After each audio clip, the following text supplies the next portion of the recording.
Islamic জ্ঞান এবং দুনিয়া বিজ্ঞানের মধ্যে মূল পার্থক্য তাদের উৎস এবং উদ্দেশ্যের ভিত্তিতে বোঝা যায়। 1. উৎস।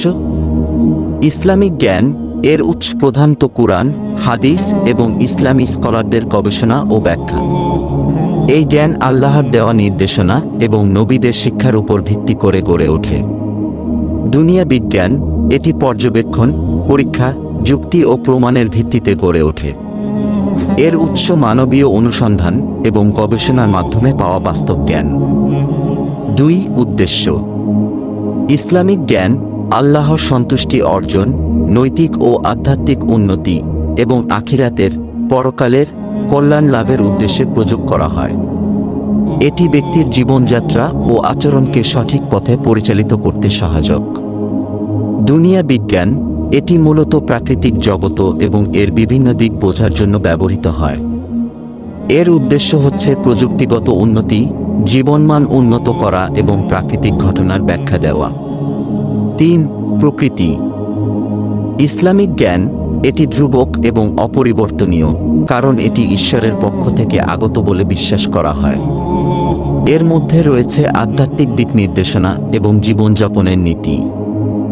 দুনিয়া বিজ্ঞান এটি পরিবর্তনশীল এবং প্রগতিশীল। নতুন আবিষ্কার এবং গবেষণার মাধ্যমে পুরনো তত্ত্ব পরিবর্তিত হতে পারে। 4. ব্যবহারিক দিক। ইসলামিক জ্ঞান ব্যক্তির আত্মিক উন্নতি, নৈতিকতা ও ধর্মীয় জীবনচর্চায় প্রধান ভূমিকা রাখে।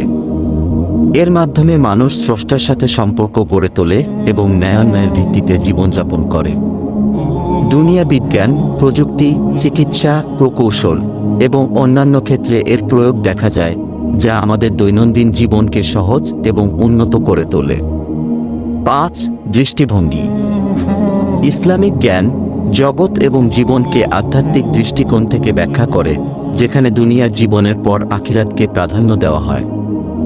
দুনিয়া বিজ্ঞান এটি বস্তুগত জগতের দৃষ্টিকোণ থেকে সবকিছুকে ব্যাখ্যা করে এবং এ জগতের কারণ ও কার্যক্রম নিয়ে বেশি চিন্তিত।